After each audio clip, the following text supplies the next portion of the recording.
మన తొలి వెలుగు ప్రేక్షకులు అందరికీ నమస్తే. ఇవా మాజీ మంత్రి మల్లారెడ్డికి ఒక ఉత్తరం వచ్చింది. ఇవాళ ఉత్తరం అంటే మామూలు ఉత్తరం కాదుల్లో మా అమ్మగారి అందరూ వినే ప్రయత్నం చేయరు. తెలంగాణ ప్రజలు మొత్తం వినాలికి ముచ్చట. అయితే ఏం ఉత్తరం? ఆ ఉత్తరం అంటే రక్తంతో రాసిన ఉత్తరం. అది పాపం ఇంట్లో ఇంకా అయిపోయినట్టుంది.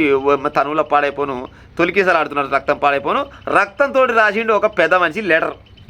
ఏమని రాసిండు ఆ లెటర్లు అంటే, ఓ మంత్రి, మాజీ మంత్రి మల్లారెడ్డి గారు, నీకు తెలంగాణతోటి ఎలాంటి సంబంధం లేకున్నా, అంటే తెలంగాణ పుడితే పుట్టినమేమో కానీ తెలంగాణ ఉద్యమంతో ఎలాంటి సంబంధం లేకున్నా, అప్పటికప్పుడు టీఆర్ఎస్ పార్టీతోటి ఎలాంటి సంబంధం లేకున్నా, కేవలం డబ్బులు ఎక్కునే అనే ఉద్దేశంతో మా మాజీ ముఖ్యమంత్రి గారు జాతి పిత కల్వకుంట్ల చంద్రశేఖరరావు గారు నిన్ను మా పార్టీ బీఫామ్ ఇచ్చి నిన్ను గెలిపించి నిన్ను మంత్రిని చేసిండు.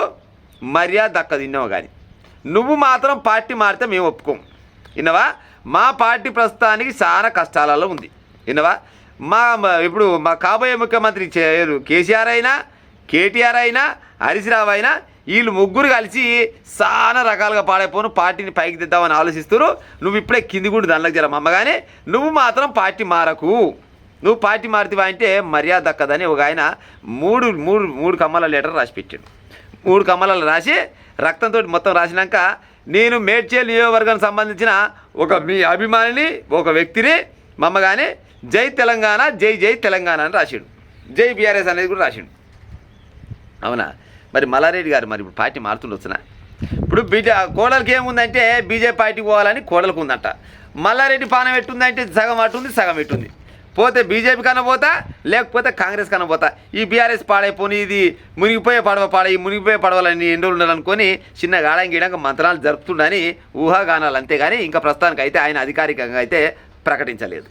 అవునా? రక్తంతో రాసిన అన్న, నీది ఏ ఊరు ఏం కాదు, నా వీడియో నువ్వు చూడవు కానీ మా అమ్మగారిని గాయన దాకా సీరే ఉపాయం చెయ్యి. ఇప్పుడు మీరే అన్నారు, పార్టీతోటి ఎలాంటి సంబంధం లేకున్నా, ఉద్యమంలో ఒకనాడు కూడా కొట్లాడకున్నా, కేవలం పైసలు ఎక్కువనే అనే ఉద్దేశంతో నీకు మంత్రి పదవి ఇచ్చిండు కేసీఆర్ అని చెప్పిండు. కేసీఆర్ సార్కు గిసొంటోళ్ళు గిట్ట చేయవలసింది 100% కరెక్టేనులా. మీరు ఏమని అనుకోని నిజంగా చెప్తున్నా, మల్లారెడ్డి గారు పార్టీ మారినా కానీ పెద్ద నష్టం ఏమీ లేదు. నష్టం అంటే ఆయన చేసేది కరెక్టే వాస్తవానికి. ఎందుకంటే తెలంగాణ ఉద్యమంలో ఎందరో మంది లాఠీ దెబ్బలు తిన్నారు, ఉద్యమకారులు ఉపాసం ఉన్నారు, ఆత్మ బలిదానం చేసుకున్నారు.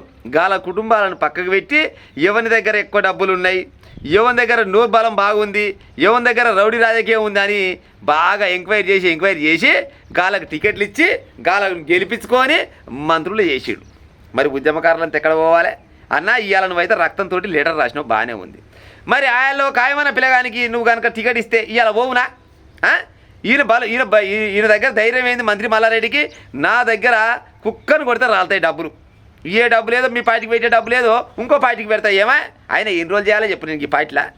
ఇప్పుడు పార్టీని మొత్తం నేనే నడిపిస్తున్నానే కాలం కూడా ఉంది కొన్నిసార్లు ఆయనకు. ఎందుకంటే డబ్బులు బాగున్నాయి కదా ఆయన దగ్గర, ఆ డబ్బులు పెడతా గెలుస్తా. మరి గసంటోళ్ళు కావాలి కేసీఆర్కు, ఉద్యమకారులు కావాలన్నా చెప్పురి. నా వీడియో ఇంటోళ్ళు ఉద్యమకారులని ఎన్ని రకాలుగా ఇబ్బందులు పెట్టిండు. ఆత్మ బలిదానాలు చేసుకున్న వాళ్ళకి ఏ ఒక్కరికైనా ఉద్యోగాలు ఇచ్చిండా? మరి గిసోటి 10 ఒక ఆత్మ బలిదానం చేసుకున్న వాళ్ళు ఇంటికి ఇస్తే ఇవ్వాలి, అట్నే వాడు ఉందరు కదా. గట్ట చేయడు. ఎందుకంటే ఆయన కావాలి డబ్బులు, ఆయన కావాలి పలుకుబడి ఉన్నోడు, ఆయన కావాలి జర్రంత నోరు బలం ఉన్నోడు. గసంటోడు మల్లారెడ్డికి గాయన చేతిలో పెట్టిండు. ఆయన అవసరం ఉన్న రోజులు ఉంటాడు, అవసరం తీరినాక అవతల కట్టెక్కుతాడు. ఇంకేముంది? మరి ఇవాళ కూడా గదే పని చేస్తుండు. నువ్వు పుణ్యానికి మొత్తం కోసుకొని 7 కాడి రక్తంతో రాత రాసి మల్లారెడ్డి గారు మీరు ఉండాలి మా పార్టీలో. మా పార్టీ ఆయన ఏం రాసిన కొటేషన్ కింద అంటే, పార్టీ నష్టాల్లో ఉన్నప్పుడు, పార్టీ వెనకంజలో ఉన్నప్పుడు మనం పార్టీకి ఏం పని చేసినాం అనేది ముఖ్యం. మన ప్లేస్ ఏడ ఉన్నది అనేది ముఖ్యం. మమ్మగాని మీరు మాత్రం పార్టీ మారకూరి చరిత్రహీనులైతారు. ఎవడు చూస్తుండే రాజకీయ నాయకులు ఈ కాలంలో? చరిత్రహీనులైతున్నామా, చరిత్రలో నిలిచిపోతామా, అవన్నీ మాకు సంబంధం లేదు. ప్రస్తుతానికి డబ్బులు సంపాదించినామా లేదా, అధికారం ఉందా లేదా, అధికార పార్టీ అయిందా కాదా, రానున్న రోజుల్లో లేదా అధికార పార్టీ వస్తుందా లేదా చూసుకొని వాళ్ళకి చెంపైతేనే ఉంటారు.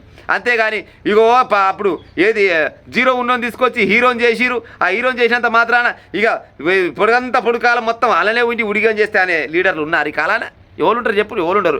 ఎవరైనా కానీ నేను ఎన్నోసారి చెప్పిన, ఈ కాలంలో ఉన్న లీడర్లు పచ్చగా ఉన్న కాడ తింటారు, ఎచ్చగా ఉన్న కాడ మత్తారు. ప్రస్తుతానికి బీఆర్ఎస్ పార్టీ పని అయిపోయిందని అనుకుంటున్నా ఆయన. నేనైతే ఏమని చెప్తలేను కానీ బీఆర్ఎస్ పార్టీ పని అయిపోయిందని ఆయన అనుకుంటున్నాను. కాబట్టి ఆయన బీజేపీ పార్టీకి అయినా పోవచ్చు, లేకపోతే నా కాంగ్రెస్ పార్టీకి అయినా పోవచ్చు, లేకపోతే సొంతంగా ఆయనే పార్టీ పెట్టుకోవచ్చు. ఎందుకంటే బొచ్చ డబ్బులు ఉన్నాయి, కాలేజీలు ఉన్నాయి, పాలు అమ్ముతాడు, పూలు అమ్ముతాడు, కాలేజీలు ఉన్నాయి, అన్ని రకాలుగా డబ్బులు ఉన్నాయి. కాబట్టి ఆయన నచ్చిన పార్టీలకు ఆయన పోతారు. కానీ ఉత్తపుణ్య నీ తనువులు రక్తం అంతా ఖరాబ్ చేసుకున్నట్టేగా లెక్క.